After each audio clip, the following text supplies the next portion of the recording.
Roman Labyrinth. Chapter 13. A walk for a walk's sake. An active line on a walk moving freely, without goal. A walk for a walk's sake. Paul Klee, Pedagogical Sketchbook. 2005, September 14, Rome. That morning, Anna got up later than usual and habitually went to shower. The jet streams poured over her body, all kinds of spray, a river's waterfall, a bouquet of sharp needles, and a rhythmic pulsar racing with Anna's heart, making it beat faster and faster. Heaven! I'm in heaven, and my heart beats so that I can hardly speak, and I seem to find the happiness I seek when we're out together dancing cheek to cheek. Do all people sing in the shower? Anna thought. She turned the water off, stepped out of the marble enclosure, grabbed a snow-white towel and glanced at the mirror. She looked provocatively fresh and shamefully healthy. She walked back to her bedroom. Without much thinking, she had settled for a simple white sundress, nothing spectacular, yet it was all the more attractive for its simplicity. Her white-strapped flat sandals failed to disguise the length of her legs. The whiteness of the delicate fabric highlighted her even tan, and her slim figure experienced a sense of harmony and perfection. Anna quickly ran downstairs to the restaurant on the terrace, a peaceful, palm-shaded garden of orange trees, roses, and kiwi vine arbors. The air was filled with the aroma of coffee and fried eggs. Most of the tourists had already gone sightseeing. Anna finished her continental breakfast, bagel, croissant, cereal, and checked her watch. It was nearly 10 o'clock. She had nothing to do until 3, when she and the professor were to meet at the site of the forum. She decided to go for a walk. A long time had passed since Anna had learned one simple truth. If she was serious about enjoying her walk, she had to learn to walk alone, and she had to walk the same path many times, getting used to it, taming it, falling in love with its whims and sights, its people and its streets, its colors and its smells. In the last few days, Anna had created for herself few custom-made walks. One of them lay through the Piazza Navona and Piazza Campo di Fiori, from where she would usually wander along the Tiber River to Ponte Sisto, cross the Tiber, and pass the Trastevere Piazza, having the building of the first Christian church in Rome. Anna noticed how at different times of the day her habitual route could look very different. In the morning, Piazza Campo di Fiori was the abode of flower vendors, justifying its given name. The flowers were everywhere, and even after the vendors were gone before noon, the piazza still kept the aroma of thousands of flowers.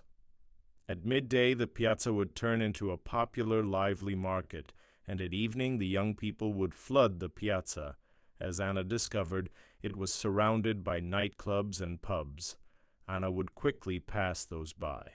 And only late at night the piazza would finally pause for a short respite. In just a few short hours, the flower vendors would meet the sunrise with fresh bouquets of roses, violets, lilies, and dozens of other varieties, and the new cycle of life would begin. The towering figure of Giordano Bruno had been observing this continual daily rotation just as once he observed the motion of the sky.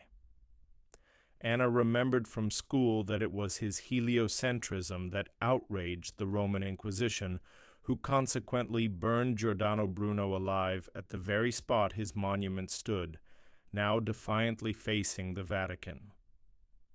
Anna gave Giordano another look and slowly strolled through the familiar labyrinth of narrow streets, passing an assortment of food stores, boutiques, and cafes that used every available inch of their outdoor space, crowding it with small round tables. Anna strolled through the Piazza Farnese. The sun had bleached the city over the centuries of its existence, but the people always made sure to bring the colors back. Anna looked at the buildings of many colors that surrounded the piazza. She had learned from Hadrian those buildings constituted the biggest private palace of the city. Behind its thick stony walls, the masters and their servants were hiding from the blistering sirocco arriving this time of the year from the African desert. In one corner of the piazza, a musical band was playing a carefree melody, and some people were dancing in the street. Anna slowed down to listen to the melody that seemed to be familiar to her. Yes, she recognized it now. It was A Tisket, A Tasket, a melody from Ella Fitzgerald's song. Long ago, when she was a little girl, Anna received a birthday present from Tony, a record with those songs by Ella Fitzgerald, Sarah Vaughan, Louis Armstrong, Duke Ellington, and other masters of jazz. At the time, such a record was an unheard-of luxury, and only a select few could get a hold of it. Anna fell in love with Ella Fitzgerald's soft and playful voice.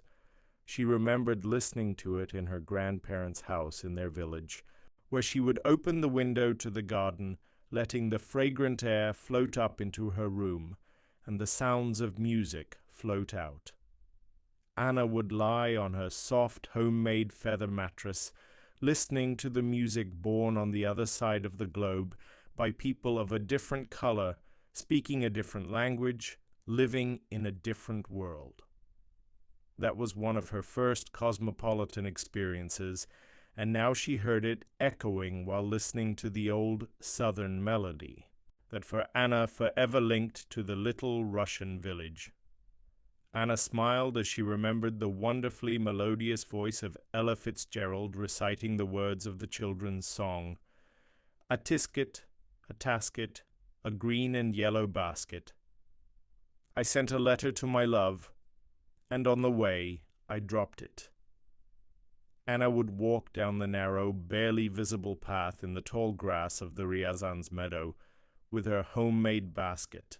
Full of strawberries, she would sometimes imagine herself as a little black girl hurrying on the streets of New York or New Orleans or New Jersey. Something new, the new world, the streets with many buildings, cars, and people, to the nearest post office. And then she would stop and look around. From the big city returning to the world of a little village, she watched the birch trees whispering something to the oak trees, and the high grass moving in silky waves as the wind played with it. Big white clouds would chase one another lazily over a vast sky, and the sun would play peekaboo with them. She would watch and listen to the birds flying through the air as they caught mosquitoes and other little insects that were plentiful above the meadow. I dropped it. Yes, on the way I dropped it. A little girlie picked it up and put it in her pocket. Anna passed by the music band and the dancing people, and in a few minutes emerged at the Piazza Navona, lined with luxurious cafes and Baroque palaces and the home to 3 lavish fountains.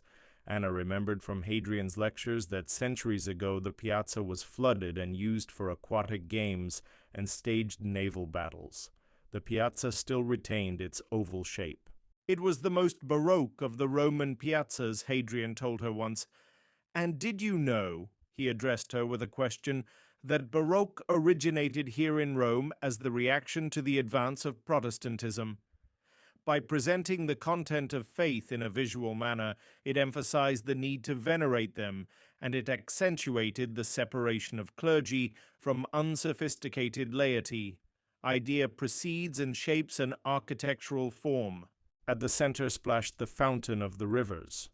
On the opposite side stood the church of Sant'Agnese, and next to it the majestic Palazzo Pamphili. At the far end of the piazza there was another Egyptian obelisk. Anna walked along the stalls and sideshows spread through the piazza. The splendid Bernini fountains were splashing and glittering in the sunlight.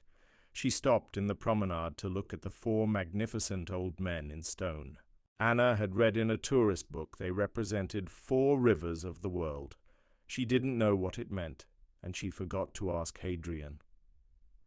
Neither pagan nor Christian, Anna thought as she watched the monument basking in the glittering light. Everything here somehow managed to scrape along somehow, medieval institutions, pagan symbols, fascism, communism, and Roman Catholicism. Anna thought that Rome should be the world capital of postmodernism. Her senses registered simultaneous decay and vitality in the air. As Anna was looking around, her eyes caught the sight of an intriguing couple that stood by the fountain. The man was tall and erect as a pillar from the Easter Islands, brown skin, huge and rather roughly sculptured, as if made out of the wood or stone features. Anna silently referred to him as the Indian Peruvian, because the man was as tall as an American Indian, and his features reminded her, in a grotesque expression, of those of Peruvian men, very big nose, huge eyes, and sharp skulls. What struck Anna most about this man was an apparent inconsistency between his rough, nearly cartoonish appearance and the delicate manner with which he treated his woman, a fair-skinned blonde, whose soft, slightly puffed-up body presented a sharp contrast to the man. The Indian Peruvian was apparently telling the blonde woman something funny, towering over her, leaning toward her ear, making the woman laugh her heart out.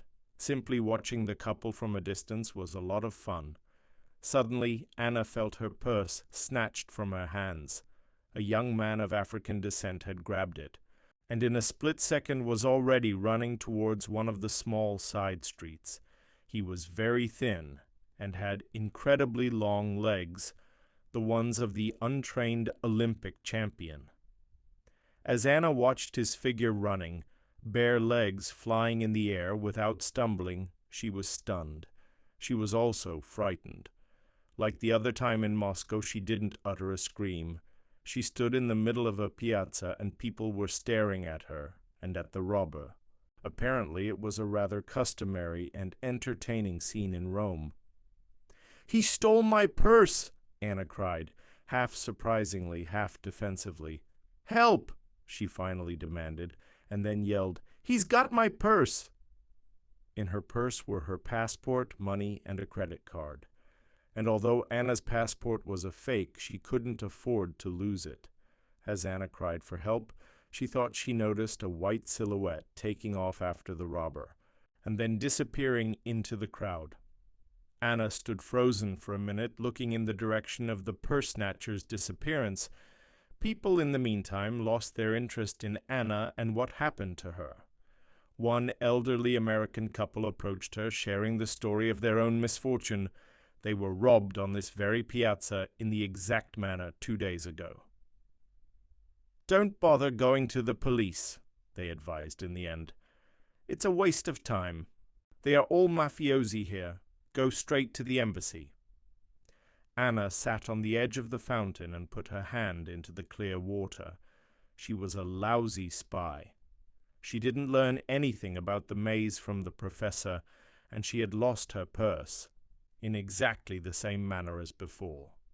"You never learn," she told herself bitterly,